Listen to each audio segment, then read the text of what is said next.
Like most storytellers, Anansi was very concerned with form, beat, timing. Whatever you chose to call it, a story needs a beginning, a middle, and an end.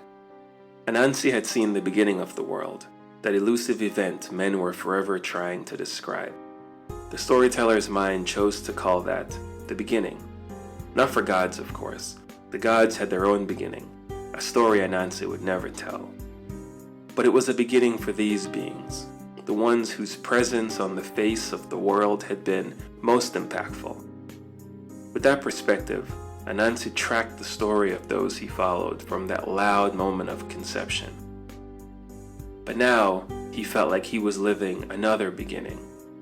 And while Anansi was not one for cheating, at least not when it came to storytelling, it did make sense to assign to this new event the chains, the whips, the black bodies toiling in the field, the white bodies in their dance of gentility. It made sense to call this new thing a kind of beginning as well. In the beginning, there was sugarcane and cotton fields. Men and women toiled to fuel a machine that it would take generations for them to fully understand. On the first day, there was the water, and it was without shape or form. The water that first separated many worlds from each other so they could all exist. Until the people learned to conquer the water, and as a result, each other. Now the water consumed the bodies that fell from the ship like a hungry beast. On the seventh and final day, resistance was born, because those who worked the fields could never rest. It was conceived in the beating of drums and the clever words of songs, chants, war cries that the followers of Anansi could shout out as they attacked the sugarcane and the cotton.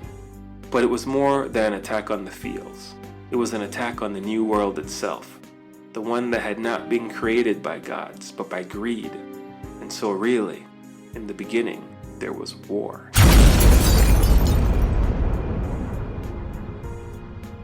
Welcome, I am History, and this is the final chapter of our story. If you have arrived at this point by some other path than chronologically, we will wait while you retrace your steps. Listen to chapters 1 through 4 and come back to us the right way.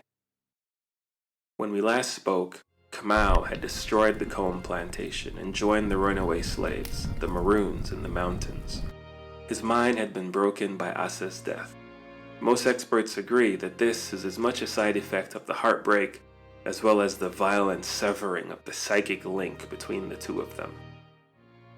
News of Kamau's deeds had spread quickly to the colonial powers, and the sovereign under whose dominion the island currently fell, King George, had sent word for his own infamous monster hunter.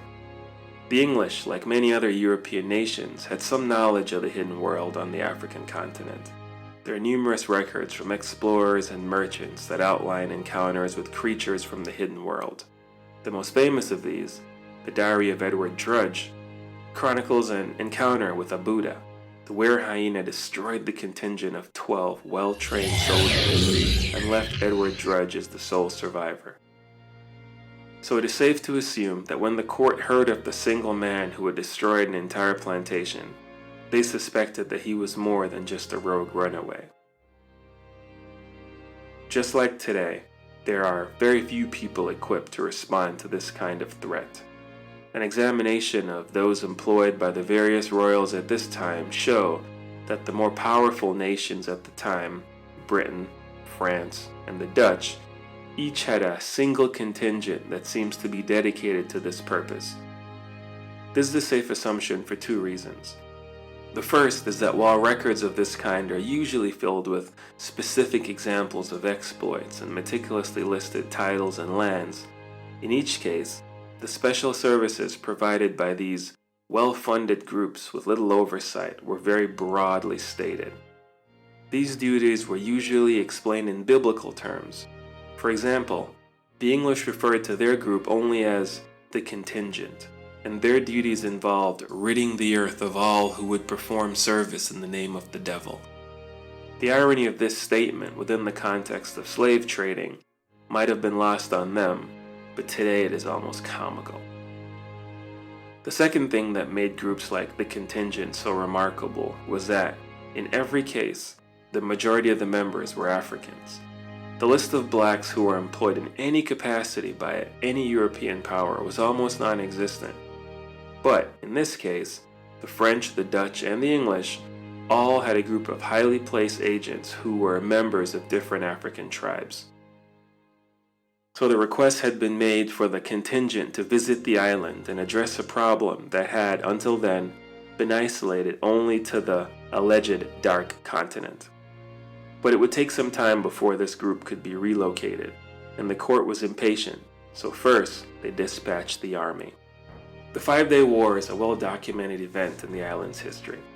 The English dispatched 5,000 soldiers under the command of Geoffrey Fraser. Fraser had been a lieutenant in the War of the Spanish Succession and was such an effective soldier that he had been pulled away and commanded to bring order back to the island. By examining dispatches from various soldiers, as well as the newspaper reports of the time, we can piece together a fairly comprehensive timeline. The army arrived on a Friday.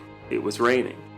They were greeted by Governor William Selwyn Esquire, the Crown's representative on the island. The governor was hesitant to enter into open conflict with the Maroons, since all evidence suggested that was where the offender had fled. But they all had their orders, and on Monday morning, the soldiers marched on the mountains headed for Nannytown. Nanny and her Maroons stopped them before they could get to the settlement. It is reported that there were no more than 200 Maroons, but Nanny's forces were no ordinary fighters. In addition to her supernatural powers, about which very little specifics are available, Nanny and her fighters were bullet catchers. This is an ancient practice that many believe she brought with her from her original tribe. If the idea of 200 or so runaway slaves catching and redirecting thousands of bullets to stiff-lipped English soldiers seems almost impossible, it was equally disconcerting to the survivors of this war, many of whom would return home and be dubbed as lunatics because of their wild stories. Kamau was not present at this battle, but the Maroons did not need him. They had been fighting soldiers for years and would continue to do so until the end of slavery. Like any army faced with an enemy with superior numbers and technology, the Maroons employed guerrilla fighting strategies.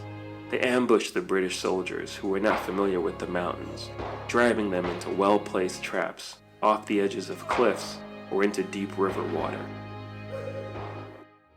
Still, the 5-Day War was a warning for Nanny and her Maroon army. The Maroon civilization had grown so large and complex that they often needed to make their own truce with the planters. For years, they had been involved in a tense dance with the English or whatever colonial power happened to be in control of the island at the moment, and now Kamau's actions and his presence at Nannytown was forcing them back into open conflict. The oral histories recorded by the Maroons indicate that a few weeks after the 5-Day War, the Obaifo left Nannytown. By then, he was fully recovered. They did not know where he was going. It was hoped that with this action, they could avoid all-out war with the British. The infamous contingent and its even more infamous leader, Hunter, arrived on the island exactly 1 month after the 5-Day War. In a grotesque bit of symbolism, they were transported by a slave ship, which was the most expedient way to get them from the African village where they were doing their bloody work to where they needed to be. Hunter is as intriguing a personality as Kamau himself. Very little is known about his background. Like the other members of the contingent, he was undoubtedly recruited because he was already the monster hunter for his village. In exchange for their services, the villages and families of the contingent were spared the raids of other slavers, branded with the crown's insignia, and therefore untouchable.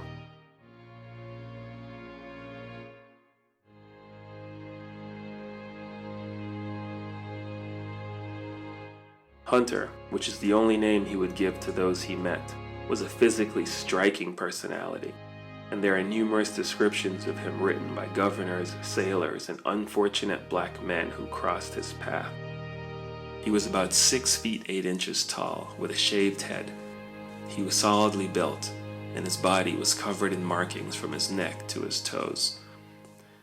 The most notable thing about Hunter, however, was the deep scar across his face that drew a line from the top of his head across his eye and nose, and ended at the cheek on the opposite side. The rest of the contingent were equally colorful and fearsome men and women, but Hunter was their leader and by far the most imposing. As a representative of the crown, it was natural for Hunter to meet with the island's governor. And so, he became the first black man hosted at the governor's mansion. Not with tea and cakes, of course.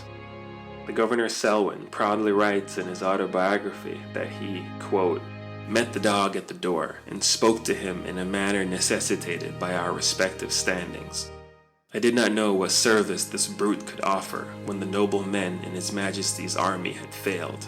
But Hunter was unfazed by the governor's hostility, and their exchange was a short one that left Selwyn flustered and uncertain how to proceed.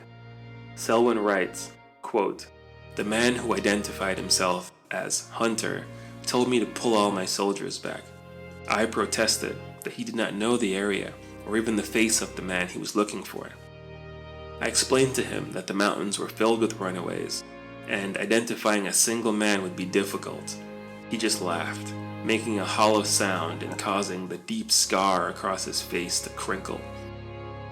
He assured me that he knew very well what the man looked like, and even then, his people planned to kill everything in the mountains without regard. He finished by stating that it would be best if I pulled all my soldiers back, because he'd rather not kill any English in the process. Then he turned and left.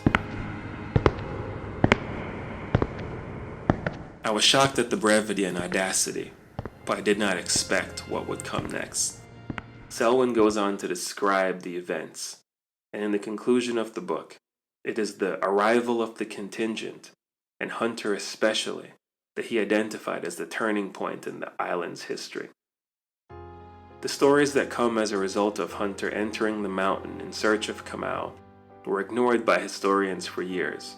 They form the next logical volume in our created history, as we attempt to paint a picture of what happens when society's greatest sins disturbed an ancient ecosystem and the explosive impact on a small Caribbean island. And with that, I must take my leave. Thanks for listening.